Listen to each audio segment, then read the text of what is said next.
죄의 권세, 죽음의 권세, 사단의 권세를 이기시고 오늘 새벽에 부활하신 우리 주 예수 그리스도를 찬양하고 경배합니다. 우리 앞뒤 옆 사람과 인사 나누겠습니다. 주님의 부활은 당신의 부활입니다. 주님의 부활은 당신의 부활입니다. 아멘. 아멘. 2000년 전 금요일 오후 3시에 운명하여 아리마대 사람 요셉의 무덤에 묻히신 예수 그리스도는 3일 만에, 즉 일요일 새벽에 부활하셨습니다. 일요일에 부활하셨기 때문에 우리는 그 일요일을 가리켜서 주님의 날, 주일이라고 부르며 안식일로 지내고 있습니다. 예수 그리스도께서 부활하신 날 저녁에 제자들에게 나타나셨습니다. 당시 제자들은 무서워서 모인 곳의 문을 꽁꽁 닫아 걸어놓고 있었습니다. 하지만 부활하신 주님께서 어느샌가 그들 가운데 오셨습니다. 그리고 첫 일성이 너희에게 평강이 있을지어다 라고 말씀하셨습니다. 부활하신 주님은 이 말씀을 하신 후 십자가에 못 박히신 자신의 손과 창에 찔린 옆구리를 보여주셨습니다. 제자들은 주님 손에 있던 못자국과 옆구리의 창자국을 본 후에야 예수님이 부활하셔서 자신들의 눈앞에 서 있다고 하는 확신을 갖게 되었습니다. 그런데 제자들에게 주님은 또다시 너에게 평강이 있을지어다 라고 말씀하셨습니다. 부활하신 주님이 연달아 말씀하신 이 평강은 당시 헬라어로 에이레네라고 하는 단어를 사용하고 있는데, 이 에이레네라는 단어는 히브리어 살롬과 마찬가지로 다양한 뜻을 가지고 있었습니다. 평강, 평화, 안녕, 복지, 번영 등의 뜻을 가지고 있었죠. 제자들의 평강을 말씀하신 주님은 계속해서 제자들에게 말씀하셨습니다.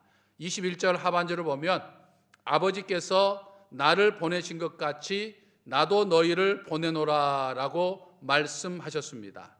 그리고 그들을 향하여 숨을 내쉬며 22절 하반절에 그리고 23절을 보면 성령을 받으라. 너희가 누구의 죄든지 사하면 사해질 것이요 누구의 죄든지 그대로 두면 그대로 있으리라 하시니라 라고 말씀하셨죠. 사도 요한은 부활하신 주님을 만난 이 사건을 이렇게 생생하게 증언하고 있습니다. 사도 요한뿐만 아니라 성경은 예수 그리스도가 부활하셨음을, 그분이 참 메시아이면서 참 하나님이심을 증언합니다. 그러므로 세상 사람들은 예수 그리스도의 부활을 믿지 않지만 저와 여러분은 우리 주 예수 그리스도의 부활을 믿기 때문에 오늘 이렇게 지금 부활주일 예배를 드리고 있는 것입니다. 아멘이십니까? 어떤 사람들은 성경의 잠언이나 산상수훈 등의 가르침이 너무나도 좋은 가르침이어서 그 가르침은 받지만 성경에 나오는 내용이 역사적인 사실이라는 사실을 인정하지 않습니다. 성경에 나오는 내용은 그저 다른 종교나 또는 단군 신화처럼 하나의 신화 정도로만 취급하고 그저 교훈으로만 받으려고 합니다. 그러나 여러분, 성경은 절대로 신화가 아닙니다. 역사적으로 우리 인간의 삶 속에서 그대로 일어났던 실제적인 사건들의 기록입니다. 천지창조도 역사적인 사실이고 예수 그리스도가 이 땅에 오심도 역사적인 사실이죠. 예수 그리스도께서 십자가에 죽으신 것도 역사적인 사실이고 예수 그리스도께서 3일 만에 부활하신 것도 역사적인 사실입니다. 본문의 내용처럼 제자들은 지금 예수 그리스도에 대한 어떤 환상을 보고 있는 것이 결코 아닙니다. 부활하신 예수 그리스도의 실체를 그들은 보았던 거죠. 부활하신 주님은 환상 중에 나타나는 게 결코 아니죠. 제자들이 모여있는 곳에 오셔서 제자들이 직접 볼 수 있었고 직접 만질 수 있었던 실제로 나타나신 것이죠. 부활은 신화가 아니라 역사적인 사실입니다. 예수 그리스도의 승천도 역사적인 사실이죠. 제자들과 성도들이 보는 앞에서 예수님은 하늘로 들려 올라가셨습니다. 그러므로 예수 그리스도가 이 땅에 다시 오신다고 하는 것, 즉 예수 그리스도의 재림도 앞으로 인류의 이 역사 가운데 반드시 이루어지게 될 것입니다. 아멘이십니까? 믿는 자가 복됩니다. 할렐루야. 우리 기독교는 세 종류의 부활을 믿습니다. 첫 번째 부활은 예수 그리스도의 부활을 믿죠. 마가복음 1장 15절을 보면 예수님께서 공생애를 시작하면서 첫 일성으로 때가 찼고 하나님의 나라가 가까웠으니 회개하고 복음을 믿으라 이렇게 말씀하셨습니다. 세례 요한이 잡힌 후에 공생애를 시작하신 예수님께서 회개하고 복음을 믿으라 라고 말씀하셨습니다. 왜 회개해야 하고 왜 복음을 믿어야 합니까? 복음을 믿어야 구원을 받기 때문입니다. 그렇다고 한다면 이 복음이라는 게 과연 무엇입니까? 바로 복음은 예수 그리스도께서 십자가에 죽으셨다가 3일 만에 부활하셨다라고 하는 것이죠. 이것을 믿는 게 믿음이고 복음의 내용이요, 이것을 믿어야 구원을 받는 것입니다. 그래서 기독교는 우리 주 예수 그리스도의 부활을 첫 번째로 믿습니다. 그 다음에 기독교는 두 번째로 예수 그리스도를 믿는 우리 그리스도인들의 부활을 믿습니다. 예수 그리스도를 믿는 우리 그리스도인들의 첫 번째 열매가 부활의 첫 번째 열매가 되신 거예요. 데살로니가전서 4장 16절과 17절을 보면 주께서 호령과 천사장의 소리와 하나님의 나팔 소리로 친히 하늘로부터 강림하시리니 그리스도 안에서 죽은 자들이 먼저 일어나고 그 위에 우리 살아남은 자들도 그들과 함께 구름 속으로 끌어올려 공중에서 주를 영접하게 하시리니 그리하여 우리가 항상 주와 함께 있으리라 이렇게 말씀합니다. 무슨 말입니까? 예수 그리스도를 믿는 우리 역시, 저와 여러분 한 분 한 분 역시 예수 그리스도가 재림하실 때 부활한다라고 하는 말씀이죠. 부활하신 예수 그리스도가 재림하실 때 호령과 천사장의 소리와 하나님의 나팔 소리가 들릴 때 부활하신 예수 그리스도가 강림하게 되는데 바로 그때 우리 모든 그리스도인들이 부활한다 이 말이에요. 저와 여러분도 부활하게 됩니다. 그래서 우리 기독교는 우리 신자들의 부활을 믿습니다. 할렐루야. 그 다음에 기독교는 세 번째로 예수 그리스도를 믿지 않는 불신자들, 이 세상의 모든 사람들도 부활한다고 하는 사실을 믿습니다. 여러분, 예수 그리스도를 믿지 않는 사람들이 예수 그리스도를 믿지 않는다고 해서 그들이 죽어버리면 모든 게 끝나는 게 아니에요. 죽으면 소멸되는 게 아니에요. 그들도 예수 그리스도가 재림하실 때 이제 심판을 받기 위해서 심판의 부활로 나오게 됩니다.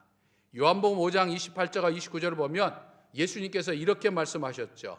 이를 놀랍게 여기지 말라. 무덤 속에 있는 자가 다 그의 음성을 들을 때가 오나니 선한 일을 행하는 자는 생명의 부활로, 악한 일을 행한 자는 심판의 부활로 나오리라 라고 말씀하고 있어요. 아멘. 이 말씀을 보면 두 종류의 부활이 나오죠. 바로 생명의 부활과 심판의 부활입니다. 생명의 부활은 주님이 재림하실 때 우리 믿는 사람들의 부활을 이야기합니다. 하지만 심판의 부활은 예수 그리스도를 믿지 않는 사람, 즉 불신자의 부활을 의미합니다.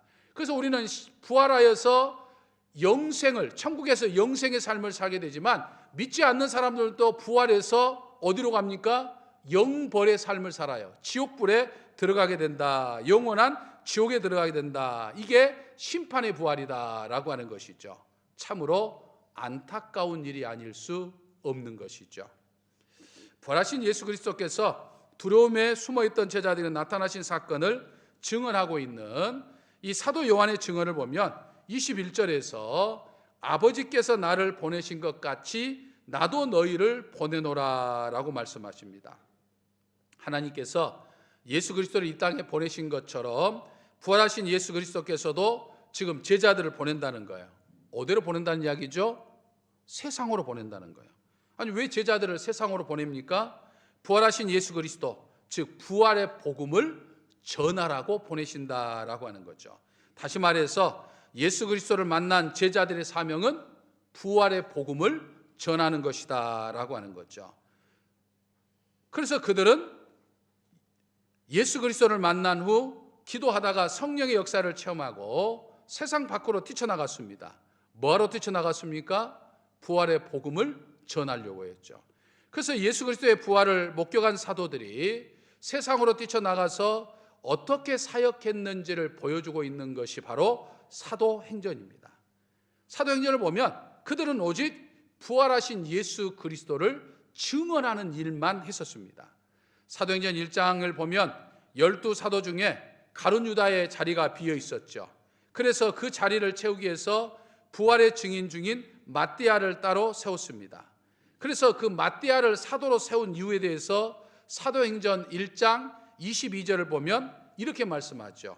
항상 우리와 함께 다니던 사람 중에 하나를 세워 우리와 더불어 예수께서 부활하심을 증언할 사람이 되게 하여야 하리라, 이렇게 말씀합니다. 무슨 말입니까?